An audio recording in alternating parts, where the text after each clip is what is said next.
अस्सलाम वालेकुम मेरे प्यारे viewers, welcome to my channel. उम्मीद करती हूँ कि आप सब खैरियत से होंगे।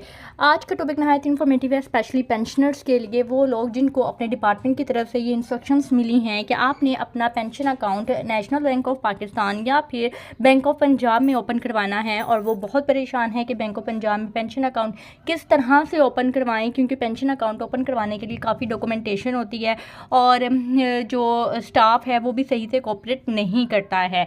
एनी हाउ, आज मैं इस वीडियो में आपको बताऊंगी कि आप किस तरह से अपनी नानी, दादी, ताया, चाचा, फूफी का पेंशन अकाउंट नहायत ही आसान तरीके से ओपन करवा सकते हैं। क्या क्या डॉक्यूमेंटेशन रिक्वायर्ड होंगी, किस तरह से आप इसको जो है वो अपने फैमिली मेम्बर्स को अकोमोडेट कर सकते हैं, अकाउंट ओपनिंग करवाने में हेल्प करवा सकते हैं। तो बगैर टाइम को ज़ाया किए वीडियो को शुरू करते हैं। और अगर आप ये चैनल पर न्यू है तो जल्दी से चैनल को सब्सक्राइब कर दें ताकि मेरी आने वाली इन्फॉर्मेटिव वीडियो आप तक टाइमली रिसीव हो सके।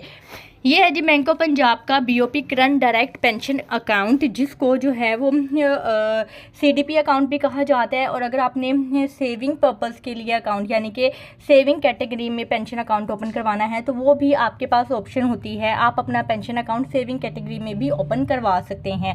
उसमें क्या होगा कि अगर आप सेविंग कैटेगरी में अपना पेंशन अकाउंट ओपन करवाते हैं तो आपकी जो भी पेंशन आएगी, आप जो भी इस्तेमाल करना चाहते हैं आप इस्तेमाल करें, और जो रिमेनिंग अमाउंट होगी उसके ऊपर आपको ये बाय एनुअली बेसिस पे या मंथली बेसिस पे मुनाफा मिलता रहेगा, ठीक है। और अगर आपने मुनाफा नहीं लेना है और ना ही कोई ज़कात कट करवानी है तो आपका ये बीओपी का डायरेक्ट पेंशन अकाउंट ये करंट कैटेगरी में खोला जाएगा। इसमें ना तो आपको मुनाफा दिया जाएगा और ना ही यकम रमज़ान को आपकी ज़कात कट होगी। इस पैराग्राफ में क्या लिखा हुआ है, जैसे कि नाम से ही कन्फर्म है डायरेक्ट पेंशन अकाउंट के ये अकाउंट स्पेसिफिकली जो है सिर्फ और सिर्फ पेंशन पर्पज़ के लिए इस्तेमाल किया जाता है। आप इस अकाउंट को सेविंग पर्पज़ के लिए इस्तेमाल नहीं कर सकते हैं, यानी कि इस अकाउंट में डायरेक्ट आपकी पेंशन क्रेडिट होगी। आप इसमें सैलरी वगैरह क्रेडिट नहीं करवा सकते, ना ही जो है वो बिजनेस पर्पस के लिए इस्तेमाल कर सकते हैं। इसमें सिर्फ और सिर्फ आपकी पेंशन क्रेडिट होगी, ठीक है। और ना ही आप इसमें जो है वो बाहर के मुल्क से कोई रेमिटेंस वगैरह बहुत ज़्यादा मंगवा सकते हैं। तो ये अकाउंट ही स्पेसिफिकली जो है वो पेंशन पर्पस के लिए होता है। जैसे कि सेकंड पैराग्राफ में लिखा भी हुआ है, BOP current direct pension credit account can be open by any individual pensioners, यानी कि ये जॉइंट कैटेगरी में नहीं खुल सकता, सिर्फ और सिर्फ इंडिविजुअल कैटेगरी में खुलेगा। Purpose of account opening will be specifically mentioned on the AOF, यानी कि अकाउंट ओपनिंग फॉर्म के ऊपर प्रॉपर तरीके से पर्पस ऑफ अकाउंट मेंशन किया जाएगा कि direct credit of pension only, यानी कि सिर्फ और सिर्फ ये अकाउंट पेंशन क्रेडिट करने के लिए इस्तेमाल किया जाएगा। इसके फीचर्स क्या हैं वो मैं आपको बता देती हूँ। इसके फीचर्स हैं जी, फ्री ऑनलाइन बैंकिंग, आप इसकी ऑनलाइन बैंकिंग भी इस्तेमाल कर सकते हैं। नो फी और service charges for maintaining such account will be charged, यानी कि आपके अकाउंट का जीरो बैलेंस भी होगा तो आपको कोई चार्जेस हिट नहीं होंगे, क्योंकि ये अकाउंट ही सिर्फ पेंशन क्रेडिट होने के लिए है। पेंशन आएगी तो जाहिर बात है कि आपने पैसे लेने हैं, खुद से आप डिपॉजिट करवाएं ना करवाएं आपके ऊपर मैंडेटरी नहीं है। तो इसका अगर जीरो बैलेंस भी होगा तो आपके कोई मेंटेनेंस चार्जेस नहीं लिए जाएंगे। नेक्स्ट है copy of pension book mentioning monthly amount of pension and other particulars will also be required along. अच्छा, ये इन्होंने ना कुछ डॉक्यूमेंट्स बताए हुए हैं, वो मैं आपको नहायत ही आसान अल्फाज में समझा देती हूँ कि आपको क्या क्या डॉक्यूमेंटेशन चाहिए होती है। सबसे पहले तो आपको आइडेंटिटी कार्ड चाहिए होता है, आपकी बायोमेट्रिक होनी चाहिए। एक और चीज़ याद रखिएगा, अगर आपके पास 2 ID कार्ड हैं या फिर आपका ID कार्ड एक्सपायर होने वाला है और आपने नए ID कार्ड के लिए अप्लाई किया हुआ है तो आपने ID कार्ड की कॉपी लाजमी देनी है। कॉपी देंगे तो आपकी बायोमेट्रिक होगी, यानी कि जो पेंशनर होगा उसकी बायोमेट्रिक होगी। बायोमेट्रिक के अंदर क्या चीज़ टैली की जाती है कि आपने जो शनाख्ती कार्ड की कॉपी दी है उसके ऊपर शनाख्ती कार्ड की एक्सपायरी और बायोमेट्रिक के ऊपर शनाख्ती कार्ड की जो एक्सपायरी है वो सेम है।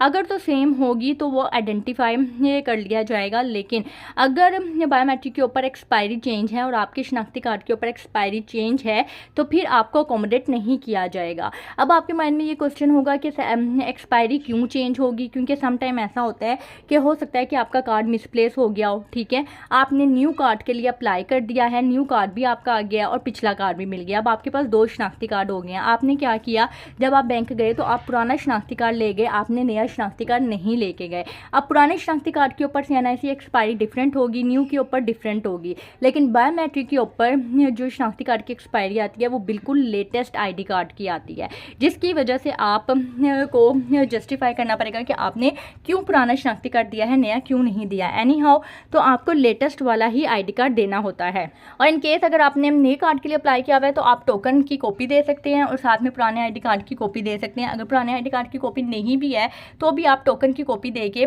3 महीने के अंदर अंदर अपना नया कार्ड जैसे ही आपको रिसीव होगा आप सबमिट करवा सकते हैं और अपना अकाउंट ओपन करवा सकते हैं। इनके टोकन बेस पे भी अकाउंट ओपन हो सकता है।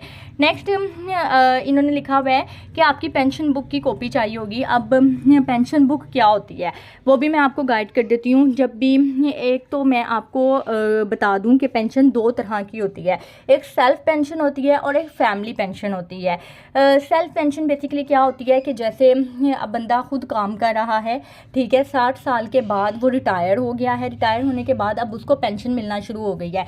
ये पेंशन उसकी अपनी है जो उसकी अपनी रिटायरमेंट के बाद उसको शुरू हुई है। उसकी एक पेंशन बुक बनाई जाएगी, उसके ऊपर लिखा जाएगा कि ये सेल्फ पेंशन है, उसकी सारी डिटेल लिखी जाएगी, यानी कि डेट ऑफ ज्वाइनिंग क्या थी, डेट ऑफ रिटायरमेंट क्या थी, क्या डिपार्टमेंट था, वहाँ पे पोस्ट क्या थी, और यानी कि ईच एंड एवरीथिंग सारा कुछ उसके ऊपर लिखा जाएगा।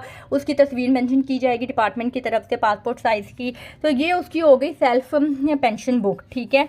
अब इन केस अगर वो बंदा वफात पा जाता है तो उसकी पेंशन मिलेगी अब उसकी बीवी को, अगर बीवी नहीं है तो कुंवारी बेटी को, अगर कुंवारी बेटी भी नहीं है तो कोई अगर विडो बेटी है तो उसको भी पेंशन दी जा सकती है, ठीक है। अब जब उस बंदे की पेंशन उसके किसी फैमिली मेम्बर पे ट्रांसफ़र होगी तो उसको कहा जाएगा फैमिली पेंशन। और फैमिली पेंशन के तौर पे उसकी फैमिली पेंशन बुक बनाई जाएगी जिसमें पहले पेज पे सेल्फ पेंशन की सारी डिटेल होगी, यानी कि जिसकी एक्चुअल पेंशन थी उसके सारी डिटेल होगी, और दूसरे पेज पे फैमिली पेंशन बुक के तौर पे फैमिली मेंबर की सारी डिटेल होगी कि इसका उससे क्या रिलेशन है, बेटी है, बीवी है, क्या है, और उसमें भी सारा कुछ लिखा हुआ होगा कि किसकी पेंशन इनको मिल रही है। होपफुली आपको क्लैरिफाई हो गया होगा कि सेल्फ पेंशन और फैमिली पेंशन क्या होती है। अगर सेल्फ पेंशन है तो आपको जो है वो पेंशन बुक की कॉपी देनी होगी, सारा कुछ देना होगा, वो आपको हो जाएगा। अगर फैमिली पेंशन है तो फिर आपको फैमिली पेंशन बुक देनी होगी। अगर फैमिली पेंशन बुक नहीं है तो आपने क्या करना है, डिपार्टमेंट की तरफ से लेटर लिखवा के लेके आना है। दूसरा, जो बंदा पेंशन ले रहा था पहले, यानी कि जो सेल्फ पेंशन ले रहा था, उसकी जो पेंशन बुक बनी हुई है आपने उसी की कॉपी प्रोवाइड कर देनी है। साथ में अगर आपकी फैमिली पेंशन के तौर पे फैमिली पेंशन बुक नहीं बनाई गई है तो आपको डिपार्टमेंट की तरफ से एक लेटर दिया जाएगा कंफर्मेशन का कि इसको फैमिली पेंशन मिलने वाली है, तो आपने वो लेटर ले जाना है, ठीक है। इस पैराग्राफ का ये मतलब था। नेक्स्ट है जी, pensioner and co indemnifier will indemnifying the bank on stamp paper to the next of 6 months aggregate pension amount of authorise the bank. अच्छा, इसे आप छोड़ दें क्योंकि अब जो है ये पहले इंडेमनिटी फॉर्म दिया जाता था, जिसके जो स्टैम्प पेपर पे लिया जाता था, 100 रुपये वाला स्टैम्प पेपर होता था, उसके ऊपर आपको ये को इंडेमनीफायर प्रिंट करवा के और सारा कुछ करना होता था। लेकिन अब ये चीज़ ख़त्म कर दी गई है, अब स्टैम्प पेपर पेंशनर्स को नहीं देना होता। तो अगर कोई ये डिपार्टमेंट या कोई ब्रांच आपसे कहे कि आप स्टैम्प पेपर लेके आएँ तो फिर आप को कुछ भी स्टैम्प पेपर लेके जाने की ज़रूरत नहीं है क्योंकि स्टैम्प पेपर अब ख़त्म कर दिए गए हैं। हाँ, अगर पेंशनर थंब इम्प्रेशन लगाता है और वो ATM कार्ड लेना चाहता है तो फिर वो ATM कार्ड के पर्पज़ के लिए स्टैम्प पेपर मंगवा सकते हैं, लेकिन उसके ऊपर ATM कार्ड के हवाले से परफॉर्मा प्रिंट किया जाएगा, ना कि ये को इंडेमनीफायर का, ठीक है। होपफुली आपको समझ आ गई होगी। नेक्स्ट जो आपका डॉक्यूमेंट्स रिक्वायर्ड होगा, आपकी लाइफ सर्टिफिकेट और नॉन मैरिज सर्टिफिकेट। अगर आपकी सेल्फ पेंशन है, यानी कि बंदा खुद रिटायर हुआ है, बंदा है या बंदी है, अगर वो खुद काम कर रही थी, जैसे अगर फीमेल है, वो टीचर थी, प्रोफेसर थी, 60 साल के, वो रिटायर हो गई है तो सेल्फ पेंशन मिल रही है। अगर वो रिटायर हो गई है तो उसके बाद उसको सिर्फ और सिर्फ लाइफ सर्टिफिकेट साथ में देना होगा कि वो हयात है, ठीक है। और हर 6 महीने के बाद भी सिर्फ लाइफ सर्टिफिकेट देना होगा सेल्फ पेंशन में।